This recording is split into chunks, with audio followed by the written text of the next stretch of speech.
I will never ever, I don't think I've ever sung that song. I shan't sing it.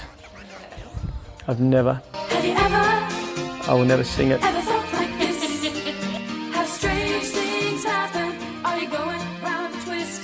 Have you ever felt like this? That show paid for my adolescence. It paid for my alcohol problems as a child. All right, we digress. How we going? Welcome to Monday, 20th of April.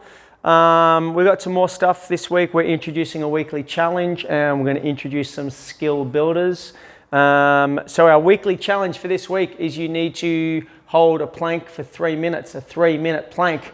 Whether you choose to work off wrists or elbows, your choice, but you have to hold for 3 minutes. If you can't get to 3 minutes in one chunk, then you're going to work for a total of 3 minutes. You know what I'm saying?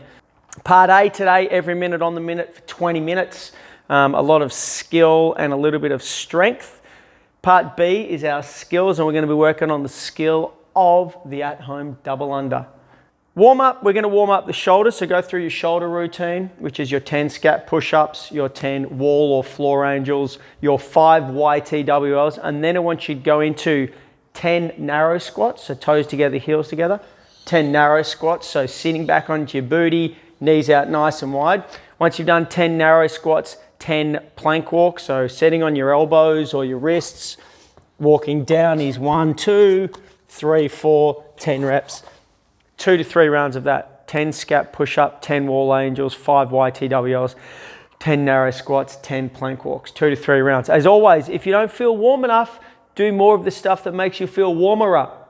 Part 1 for today, for Monday, is every minute on the minute for 20 minutes. We've got a minute 1, minute 2, minute 3, minute 4. So you'll end up doing 5 rounds of each. Minute 1, pretty simple, 15 push-ups.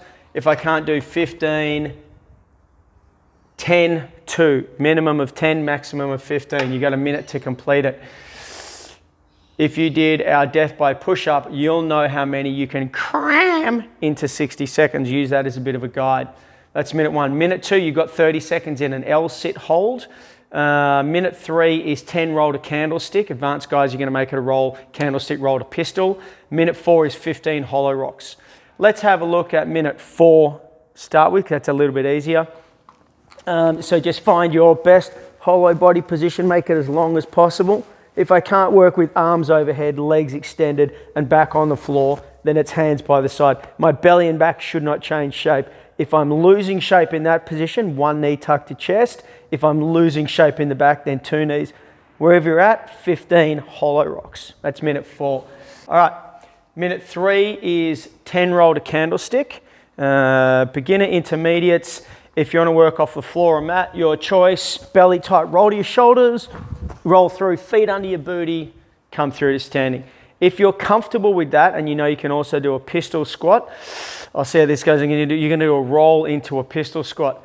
T. Adams, this is for you. Roll, oosh, ah, yes, into a pistol squat.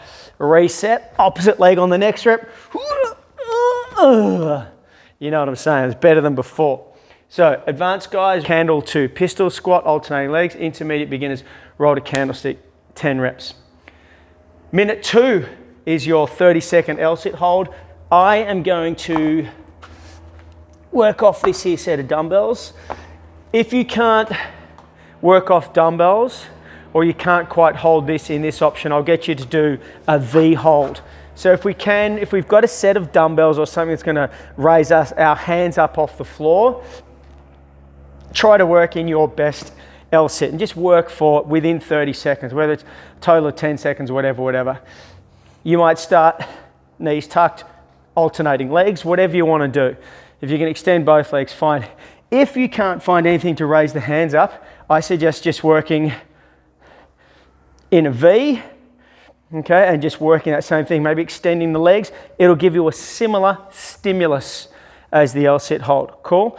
And then over the next week or so, you might find something because the L-sit hold will probably come back.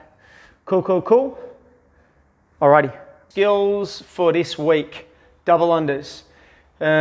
So first things first, when we're jumping, you want to be working with a light jump off the balls of the foot. So light on your toes, off the balls of your feet. You want to avoid landing on your heels and feeling like you're flat-footed. So toes together, jumping off the balls of the feet, light on the toes. Once we're comfortable with that, and I say comfortable like we can do it without having to like really think about it or like tripping over or something goofy, we could start to introduce a plate hop or a lateral hop just to sort of add a little bit of direction and a little more flight time for our jumps. We can also then introduce a penguin hop where we start to add a little bit of the hand movement and a little more timing. So we keep the timing of the jump the same, and at the top of our little hop, we tap our hands twice on our thighs. That's going to sort of mimic where the rope is going to twist in our hands for the double under when we get there. Once we've done that, we're going to pick up our rope and we're going to start working some high singles. So we're going to keep jumping off the balls of our feet, light on our toes, and just adding some height, slow, steady singles. From there, we're going to incorporate the tapping of the hands, but now it becomes the twisting of the rope, and we're going to add the double under, and we might start working on a single plus a double, single plus a double, single plus a double. Be mindful with that you need to at some stage progress from the single to the double. It needs to be double, double, single, double, double, single, double, double, double, single. You know what I'm saying? So one thing we need to avoid is piking at the hips. So I want to stay nice and tall, balls of the toes, light on my toes, balls of the feet, light on my toes. The other thing that's just as bad as piking the hips or closing the hips is kicking the heels. So either of those two we want to avoid. Piking at the hips, closing the hips, kicking the heels. The other thing to do is film yourself practicing your doubles. Go back, like do a set, spend a minute practicing, film the entire set, go back, have a look. Based on what we've posted here, you've got to be able to pick your fault, whether you're kicking your heels, bending at the hips, hands raising, etc., etc. Cool? So film it, watch it, assess the faults, and then try and correct the faults. As always, hashtag Cfstk and then hashtag Cfstk together. Last but not least, hashtag Cfstk at home. Today's Monday, tomorrow's Tuesday. That's great news. Good talk. Have a good sleep. Laters.